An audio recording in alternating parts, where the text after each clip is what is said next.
Hello, crime lovers, and welcome to Muderesque, the show where we talk about all things true crime. My name's Juliet, and today the case we'll be diving into is Jack the Ripper. Trigger warning, this case does contain themes such as sexual assault, murder, brutality, reproductive mutilation, and more. If any of these themes are triggering to you, I suggest scrolling away now. Otherwise, let's get into it. A little overview about what we will be talking about today is the canonical five, the first two suspects, how the sorry guys.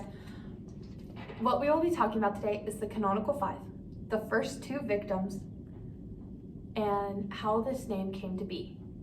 Also, the suspects, and maybe a couple theories of my own.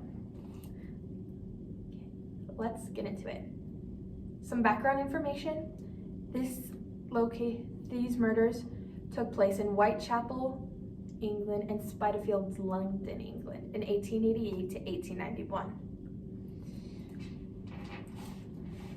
There were 11 murders spanning between these times, but today we'll only be talking about 7 of them.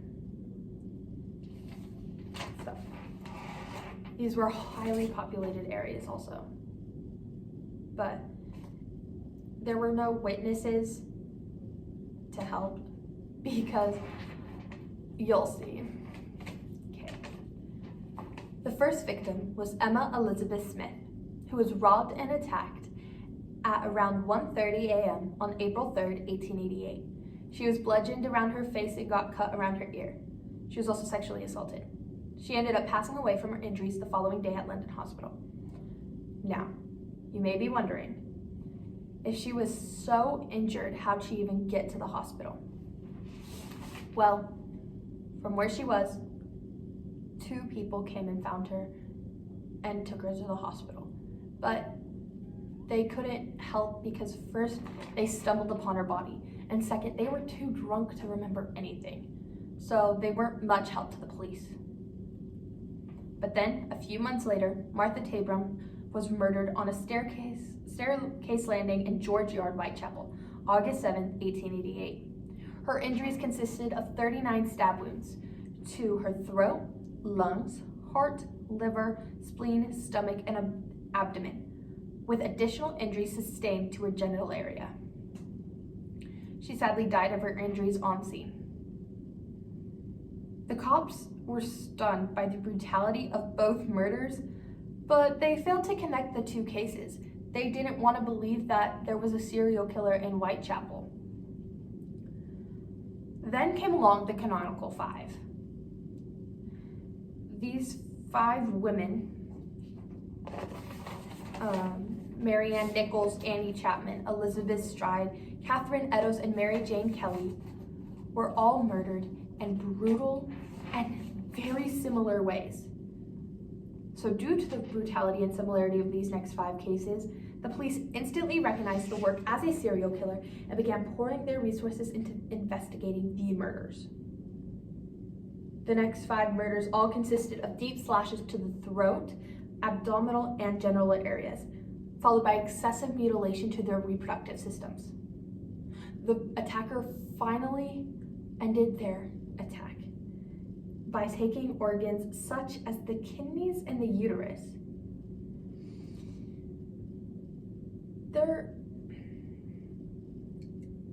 I can't even imagine why you would need to take their uterus, but maybe, this is my criminal minds brain talking, but maybe it was because they had the killer wanted to deform them in some way. I'm not sure. I'm not a profiler. I'm not a cop, but that's my theory.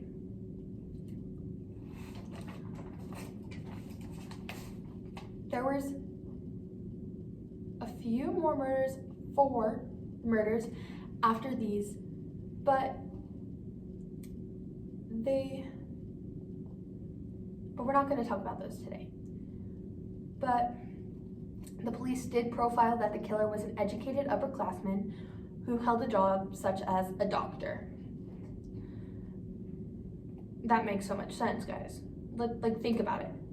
With the excessive mutilation to their bodies and the overkill and everything, it's like, yeah, a doctor would make sense because they have this profound knowledge of how the body works and the ways they could kill these people. But also, they killed them in such a way, in such overkill, that it's like, did they, like, they could have just killed them so quickly, but wanted to go over and over and over. They're probably a really angry person. Sorry.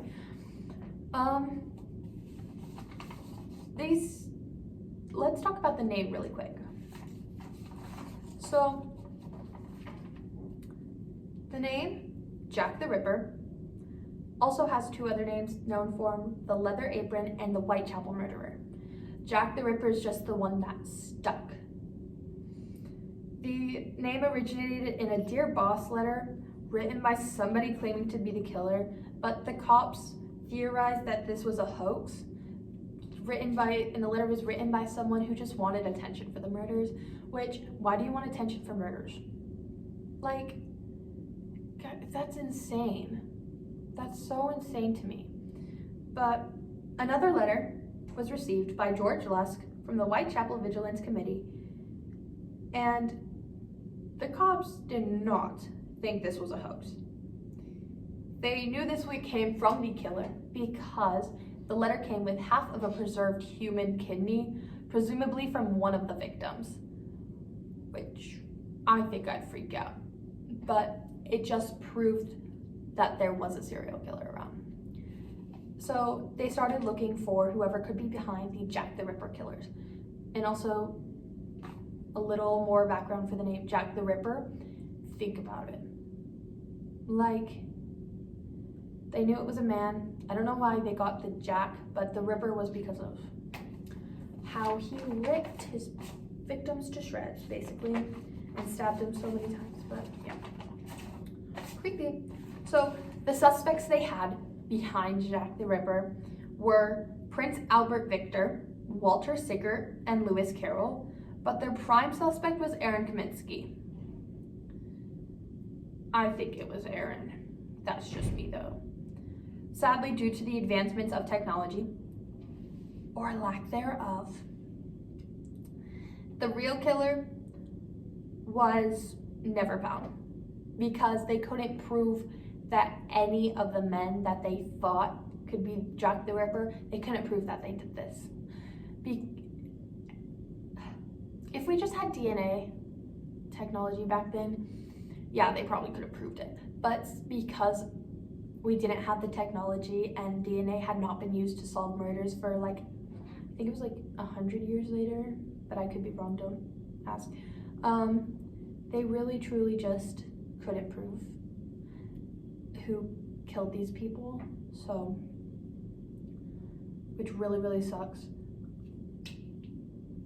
I think, you guys probably don't care what I think, but I really truly believe that whoever did these crimes was a really angry person. And we don't know how they grew up. And I'm not trying to come and say like, oh, well, this person grew up wrong. I'm not trying to defend them. No, they did really horrible things and took 11 lives. But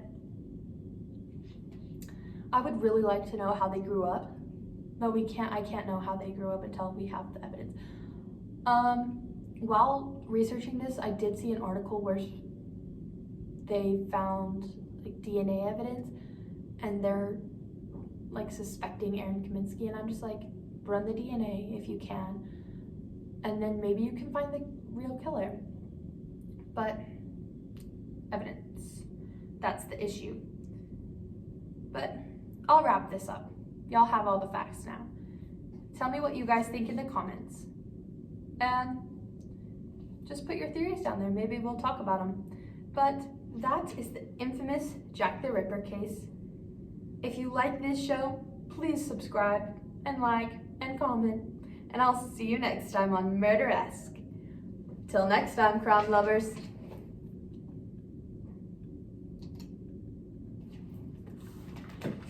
Done.